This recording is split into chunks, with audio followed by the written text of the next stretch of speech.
Welcome back to the show. I'm B. And I'm G. Thanks for joining us. Today, we're diving into a foundational idea in psychology that sounds complex, but is actually about something we all understand intuitively. Right. We're talking about Maslow's hierarchy of needs. For our listeners who might have heard the term in school, but forgotten the details, how would you describe it simply? I like to think of it as the happy human pyramid. It was proposed by a psychologist named Abraham Maslow. He suggested that humans have different kinds of needs, and we generally try to fill the most basic ones first, like the foundation of a pyramid, before moving up to the exciting stuff at the top. So, the idea is, you can't worry about being creative if you're starving. Exactly.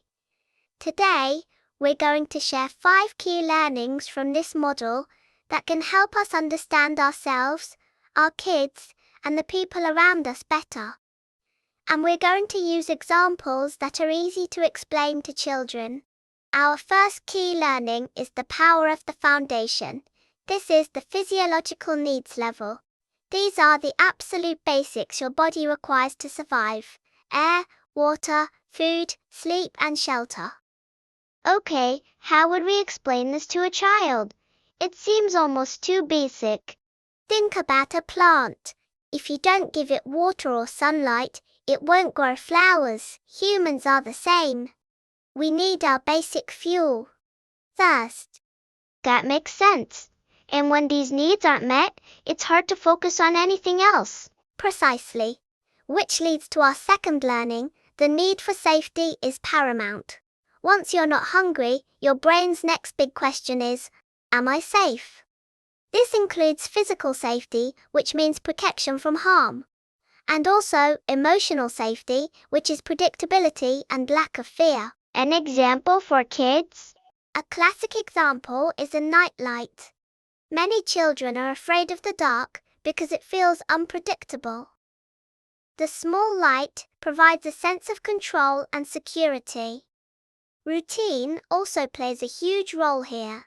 Knowing that breakfast comes after waking up and story time comes before bed makes a child's world feel safe and stable. Okay, so we are fed, sheltered, and safe. What comes next in the happy human pyramid? The next level is the need for love and belonging. Humans are profoundly social creatures. Once our bodies and safety are secured, we have a deep drive to connect with others, to love, and to be loved. We need to feel part of a group, family, friends, or a community. And this is learning 3. Connection is a fundamental need, not a luxury. Exactly. For children, this is illustrated beautifully through sharing. When a child shares a toy or a snack with a friend, or even with a sibling they usually fight with, they are actively building a bridge of connection. They are saying, you are part of my world, and I want you to be happy. It's the foundation of empathy. It's not just about the toy, it's about the relationship. Exactly. And when this need is met, a child feels secure in their place in the world. This feels like a healthy progression. What's the next block up? This brings us to the esteem needs level, and our fourth key learning, the dual nature of respect. We need both self-esteem of feeling confident and good about ourselves, and the esteem of others in a way of recognition, appreciation, and respect from the people around us. An example that works for kids? Imagine a child building a massive tower of blocks.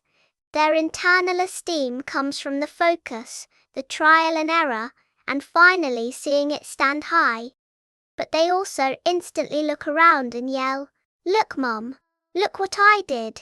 They want that external validation, the shared joy in their accomplishment. You did a great job. Exactly. Balanced esteem is crucial. And finally, the pinnacle of the pyramid. Learning 5, the journey to self-actualization, is about becoming who you are. This is the need to fulfill our potential, to be creative, to learn, and to solve problems. It's about doing things because they fulfill you, not just for a reward. And an example of self-actualization for a child? Think of a child who is completely absorbed in drawing. They aren't doing it to win a contest or to get praise, though they might enjoy that later. They are doing it because they have an idea in their head, and they are fascinated by the process of making it appear on paper. In that moment, they are focused, creative, and fully themselves. That is a wonderful journey through the human experience, all starting from a hungry belly. It's a helpful reminder that our motivations are layered. While we all strive for the top of the pyramid, we must remember that everyone we meet is also managing their own pyramid. So, if a child is acting out or cannot focus, we can use this model to ask, are they hungry? Do they feel safe? Are they feeling disconnected? Exactly. Maslow doesn't give us all the answers, but he gives us a powerful set of questions to understand ourselves and others with more compassion. Gee, thank you for this insightful walkthrough of the happy human pyramid. My pleasure, B. It is a nice able to do a sharing here. And thank you, our listeners. Please subscribe to our channel if you like this show. Join us again in our next show as we explore another idea that makes us think. Until then, goodbye and stay curious. Goodbye.